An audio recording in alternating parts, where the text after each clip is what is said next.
Hello, what is up mga ma'am, sir, ma'am? Ako po si Ralph Cifra, isang visual artist from Manila. And today we are going to talk about the Diamond Select Marvel Select Cable Action Figure. Thank you very much, client from Mexico, for this opportunity na makapag-customize ng cable na action figure. So here's the front, here's the back. Ang dami niyang accessories. 1, 2, 3, 4, 5, 6 na accessories. Actually 7 kasi merong malaking base. Ka-zoom out ko konti. Okay, start tayo sa height niya. Cable stands about ilan? Teka lang ayan. 0, 1, 7.5 inches tall. Tapos ang width ng kanyang body ay around 3 inches. Ayan. Measure na rin natin yung base. Ilan to? Around 7 inches tall and around 4 inches wide. Ganda ng base na to. Very neutral yung color scheme with some very desaturated red. I think this is a cape. Hindi ko lang sure kung sino tong character na to, pero merong head armor dito. Parang dinacapitate na yung head. And also, meron ding spikes and some sort of a shoulder armor maybe. And then you have the rocks, painted rocks. Meron ding brick or stone wall. Dito rin, may stone wall din dito. Some sort of a battle damage na scene. Ganda ng touch ng head sculpt and the armor piece right here. And pwede mong pwede mo itayo si cable dito sa mga, using these pegs. So 1 and 2. Ganda. Very stable base, tapos meron pang reinforcement para doon sa plastic, mas matibay, and actually sturdy naman talaga yung base na to. Ganda. Ito pinakamagandang accessory aside from the gun. So you have the gun, kanyang gun, 5 inches and 0.75 inches. Ganda ng gun na to. Very metallic, it's silver, merong touch ng weathering siguro dahil nga matagal na to ni-release. Hindi ko lang sure kung anong year, pero I think this is an old release from Diamond Select.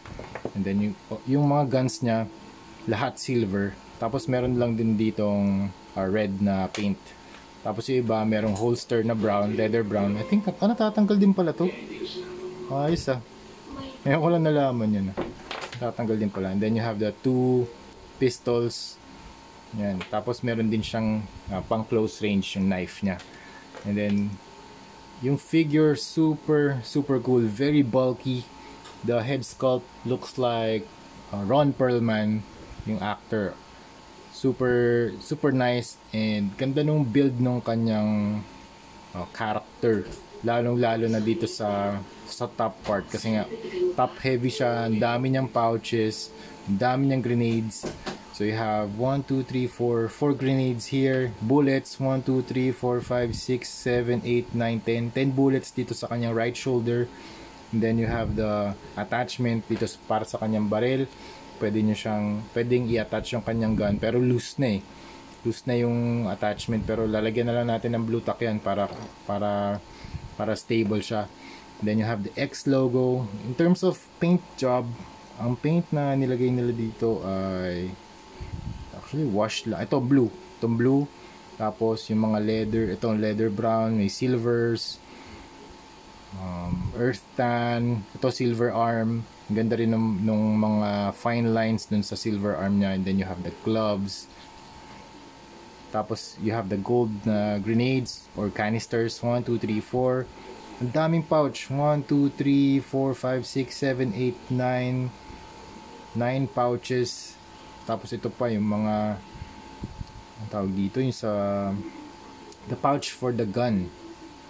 Yan, pwede nyo ilagay ito. Yan, holster. Yan, holster. Yan. Teka. Holsters. Meron din siyang holster for the knife. Ganda rin ng knife. Medyo ingat lang kayo. Medyo matalas siya. Okay? Holster for the knife sa likod. And then pwede rin hawakan tong yung big gun. Kaso medyo loose na.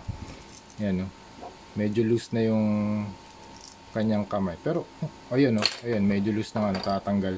tanggalin muna natin for the sake of the review para hindi siya tanggal lang tanggal dito sa sa recording natin. So yung face sculpt niya, yun nga parang si Ron Perlman mga ma'am sir ma'am. Ganda ng buhok, naka-brush up. Then you have the parang slightly naka-down yung lips niya, yung mouth niya, and then you have the eyes. Yung eyes niya, yung isa blue, tapos yung isa yellow. Yan. Then you have the stubble, the X logo, red and black, silver dito sa parang buckle. Daming straps. So 1, 2, 3, 4. Ang daming straps, ang dami ring buckles. Tapos meron din bullets dito. 1, 2, 3, 4, 5, 6, 7, 8, 9, 10. 10 bullets on his right arm, right bicep. Ganda rin ng glove design. Tapos yung pants niya medyo desaturated sky blue. Tapos medyo may weathering ng onti. May wash na in-apply. Tapos yung kanyang boots, asymmetrical design, iba yung armor dito. Kasi ganda ng pagka-asymmetrical dito. So ito fully covered yung kanyang knee, dito hindi, half lang. Tapos meron ding strap dito and may pouches pa, 1, 2, 3, 4, 5, 6, 7, 8 pouches. Maraming daming pouch.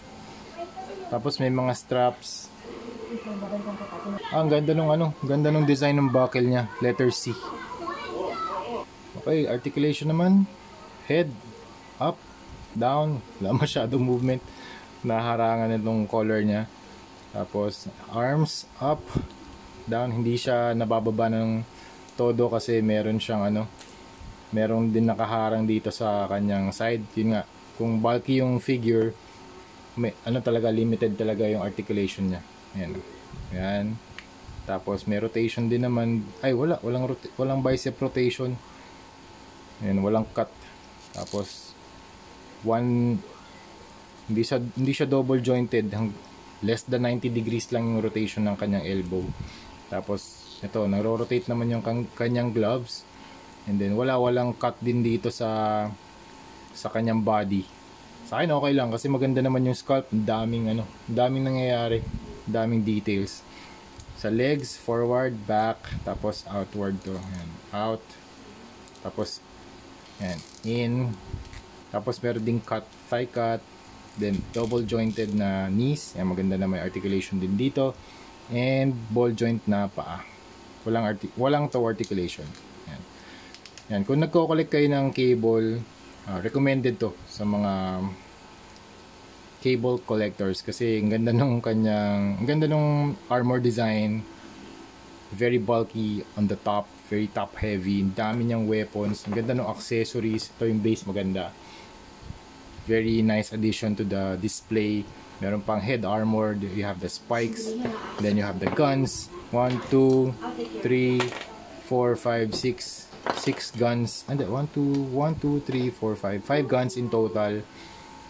Very very cool cable na action figure. So yun mga ma'am sir, i-customize natin to soon after nitong review. Kaya yun mga ma'am sir, thank you very much for watching and see you sa next video. Bye bye.